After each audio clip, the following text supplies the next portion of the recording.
Many thanks, Gimba. Welcome to Business News.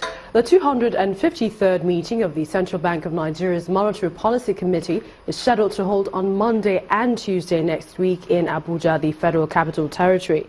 Next week's meeting will be the final one of the committee for the year. At its last meeting in September, all 10 MPC members voted to retain the MPR at 14%, retain the CRR at 22.5%, retain the liquidity ratio at 30%, and the asymmetric window at plus 200 and minus 500 basis points around the MPR. This was despite the pressure on consumer prices and contraction in GDP growth rate. As much as we want to wish it away, retailers across Nigeria are bracing themselves for a bleak Christmas as headline inflation crossed the 18% level in October. With this in focus, the MPC is expected to ease its tight policy stance to give economic recovery a chance. And Fitch Ratings has revised down the support rating floors of 10 Nigerian banks to no floor and downgraded 9 banks' support ratings to 5 following a reassessment of potential sovereign support for the banking sector. As a consequence, the long-term issuer default ratings of First Bank Nigeria Limited, FBN Holdings, Diamond Bank, Fidelity Bank PLC, First City Monument Bank and Union Bank of Nigeria PLC are downgraded to B- from B in line with their standalone credit worthiness as defined by their viability ratings. The agency has affirmed the long-term IDRS of Zenith Bank PLC, Guarantee Trust Bank PLC, Axis Bank, United Bank for Africa, Wema Bank and the Bank of Industry. The downgrade of the 9 banks SRS and the revision of 10 banks SRFS to no floor reflects Fitch's view that senior creditors can no longer rely on receiving full and timely extraordinary support from the Nigerian sovereign if any of the banks become non-viable. And the overnight interbank lending rate fell to 14% today from 22% last week after the central bank repaid mature treasury bills, injecting cash into the banking system. Dealers say the bank injected around 140 billion naira through its payout of matured open market operation bills, which helps lower borrowing costs among banks. According to them, the cash helped money market liquidity despite bond and treasury bill sales this week. The overnight lending rate had risen earlier this week to peak at 30% on Wednesday due to tight liquidity. It fell on Thursday following cash injections from matured treasury bills. While stocks at the Nigerian equities market sink further, posting a 0.24% decline on the market indicator. For details, here's Harriet Agbe.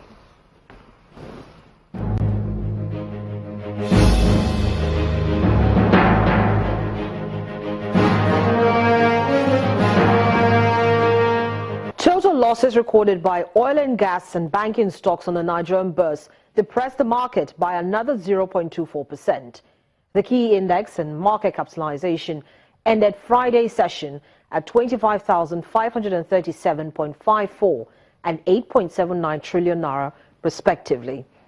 2,279 deals were executed today on 165.57 million units with a lower total naira value of 888.17 million.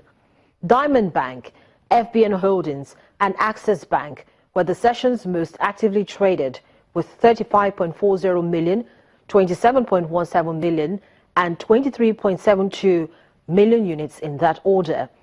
With a 10.06% gain, Transcorp Hotels is top gainer for the day. The equity is trailed by Mansard, Owando and 11 other stocks. Flour Mills Nigeria with 9.7% shaved off led today's losers, including Berger Paints and ICO Insurance. That's today's trading figures. I'm Harriet Agbenyi.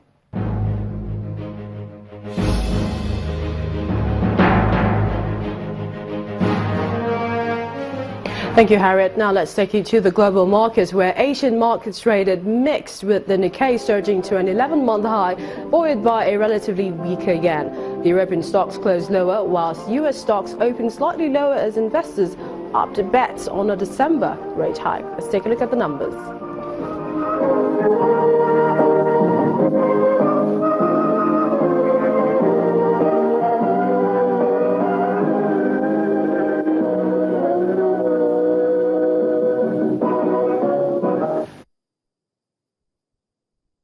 And that's it on Business News. I'm Millicent Nwaka. Is back to Gimba with the rest of the news.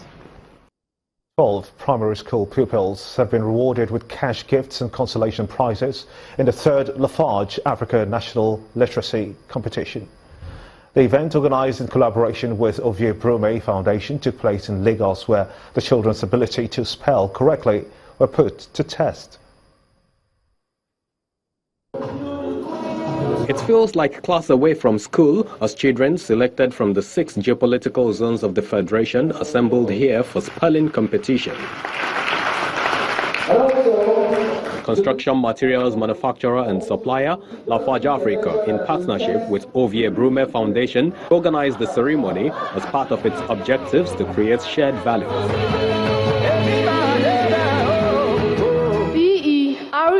Bereaved. Correct. Nigeria has the highest number of children that are out of school, 10 million according to UNICEF, and very pleased that steady but slow progress is being made in Nigeria as evaluated by education indicators. He started the foundation to be able to give to society what I as a mother have been able to give to my son, that made it possible for him to go to the University of California at Berkeley, an Ivy League, and to go to Harvard Business School and to work in the best places in the world. I wanted to be able to, together with the family and friends who are all here, to give back to our society in that regard. If I were made the president, of which I am hopeful to become in the nearest future, I would create cattle ranches across the country to check the activities of the Fulani herdsmen. After the competition, Enugu won the 3rd place, coming after Plateau, while Lagos came first.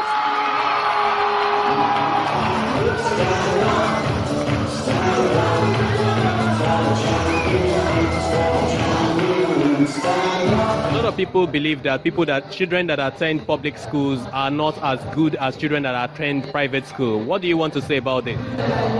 This is not true, because public school children are brighter than private school. If not for that, why will I be here?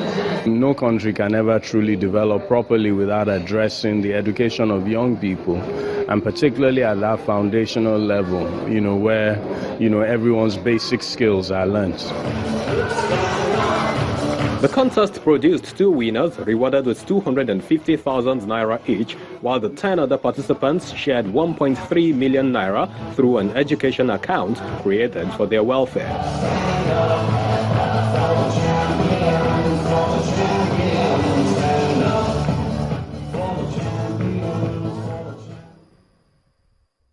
Lovely children they are. The Kaduna State government is attaining a milestone in healthcare delivery as it signs a memorandum of understanding with global corporate company General Electric to boost its primary healthcare sector. Under the partnership, GE will equip the 278 healthcare facilities across the state with modern medical facilities, provide a 3-year maintenance agreement for the equipment, and also train healthcare professionals. Speaking during the launch of the program, President of GE Healthcare in charge of Africa explains that the company's reason for creating an innovative healthcare system is to reduce preventable child maternal deaths. The new multi-year partnership between the Kaduna State Ministry of Health and General Electric Healthcare is designed to expand primary and referral care services by upgrading the state's 255 primary healthcare centers and 23 secondary healthcare hospitals across the state. Of this is quite highly portable. In bringing the latest medical technologies and training to Kaduna State, the company believes quality healthcare services will be closer to the people that need them most. By strengthening primary care, we not only improve the quality of life and outcome of patients, but also help to ensure the broader health system work more effectively. We ensure strengthening the continuum of care and the referral system from primary all the way up to tertiary. Governor Nasser El-Rufai, who is represented by his Commissioner for Health and Human Services, Dr. Paul Dogo, says this partnership with GE will help improve standards of maternal and infant care. Primary health care is the cornerstone of our national health policy, and indeed the foundation of any strong health system. This is why intervention at this level of healthcare system will yield great return on investment. The rates of maternal mortality in the country is on the decrease, and Mr. Fezua explains that the scheme will help further. What we are also, together with the Ministry of Health, together with other partners bringing, is a sustainable solution to alleviate the burden of maternal and infant mortality, for instance, that we know here in Kaduna, just like throughout Nigeria, is a #1 priority. According to the Kaduna State government, collaborating with General Electric will facilitate the delivery of quality healthcare to its citizens, while for the company, this partnership reinforces its drive to improve lives.